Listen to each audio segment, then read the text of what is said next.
জনাব মোহাম্মদ শাহজাহান ওমর ঝালকাঠিয়া, আপনার সময় 5 মিনিট। কয় মিনিট?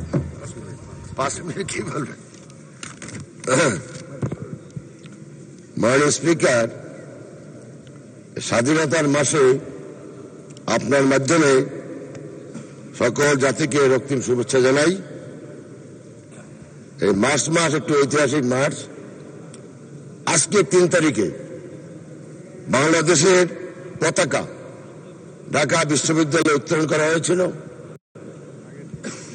7ই মার্চ বঙ্গবন্ধুর যুদ্ধবাণী ছিল, 17ই মার্চ বঙ্গবন্ধুর জন্মদিন, আর 26শে মার্চ আমাদের মহান স্বাধীনতা দিবস।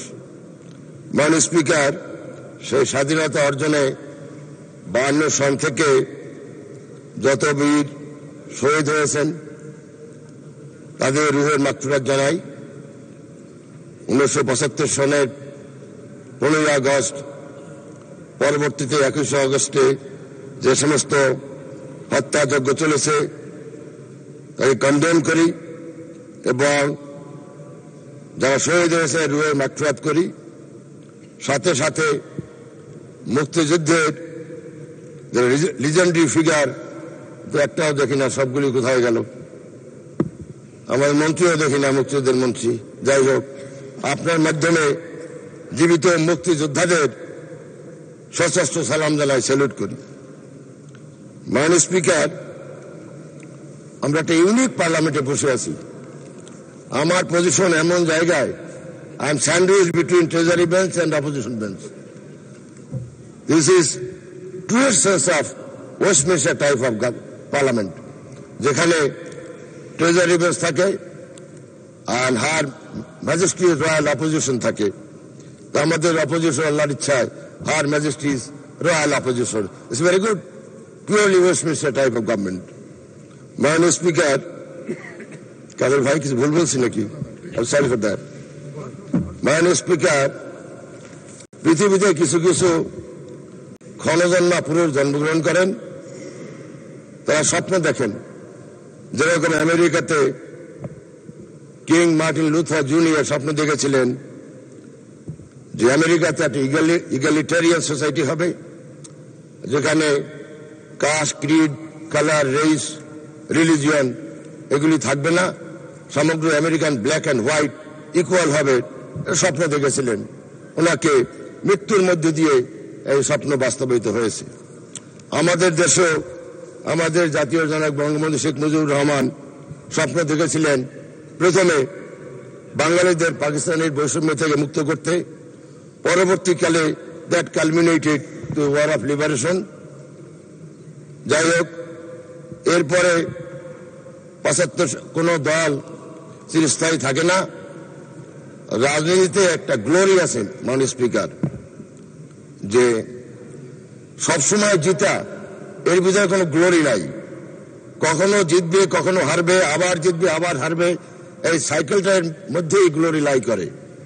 আমাদের এখানে রাজনৈতিক দল, বিশেষ করে আমার দল 1958 সালে ক্ষমতা হারিয়েছে, 75 সালে হারিয়েছে, আবার 2001 সালে হারিয়েছে। আলটিমেটলি জননেত্রী শেখ হাসিনার নেতৃত্বে আওয়ামী লীগ আবার ঘুরে দাঁড়িয়েছে এবং simultaneously for the 4th consecutive time উনি প্রধানমন্ত্রী হয়েছেন।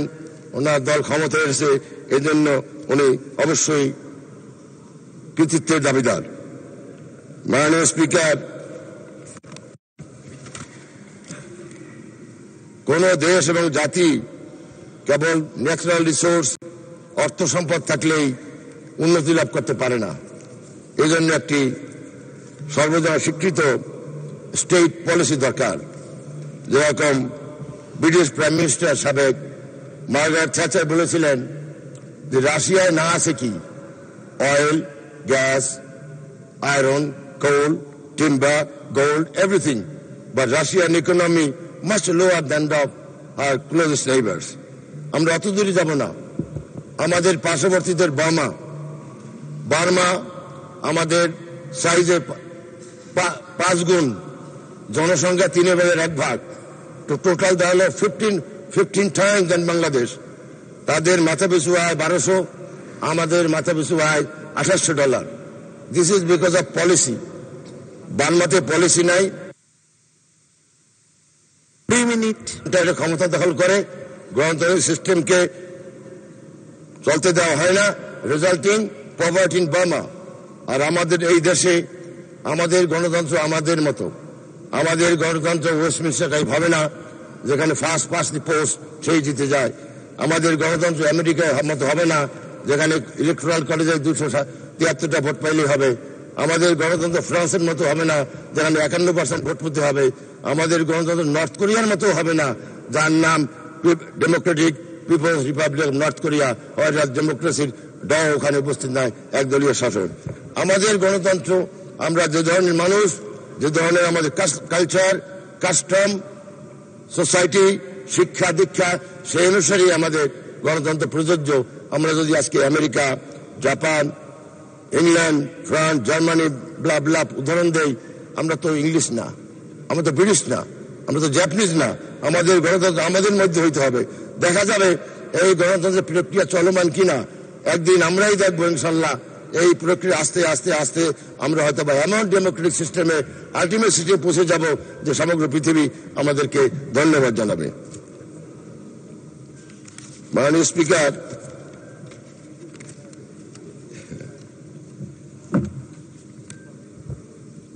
আমাদের দেশের বৈদেশিক মুদ্রা অর্জনের আমরা সাধারণত দুটো জিনিস বলে থাকি, একটা গার্মেন্টস, একটা রেমিটেন্স।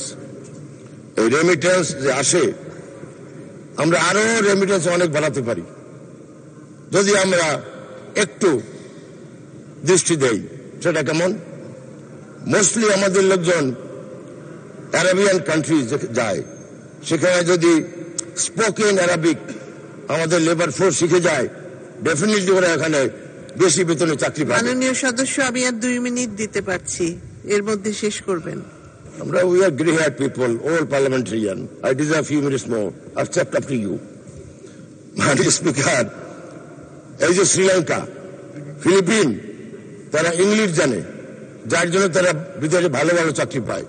এই দেখেন ইন্ডিয়া, আজকে ওয়ার্ল্ড ব্যাংক বলেন, IMF বলেন, এশিয়ান ব্যাংক বলেন, হু বলেন, ইউনেস্কো বলেন, যত বড় বড় প্রতিষ্ঠান, এভরিওয়ার ইন্ডিয়ান্স, বিকজ তারা ভাষা শিখেছে, ইংরেজি শিখেছে।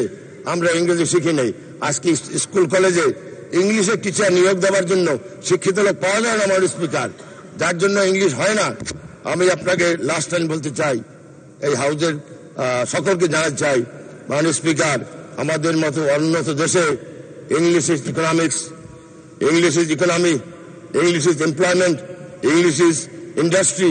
ইংলিশকে যদি এবং ম্যাথমেটিক্সকে যদি আমরা গুরুত্ব সহকারে ভালো ভালো টিচার নিয়োগ না করতে পারি, এই টিচারগুলিকে কম্পালসারি 6 মাস ট্রেনিং দিয়ে সমস্ত স্কুল এবং মাদ্রাসায়, কলেজে শিক্ষিত ইংলিশ এবং আরবিক এবং ফিজিক্সে এবং ম্যাথমেটিক্সে টিচার নিয়োগ করি, তাহলেই আমাদের দেশে উন্নতি হতে পারে। থ্যাংক ইউ মাননীয় স্পিকার। ধন্যবাদ মাননীয় সদস্য।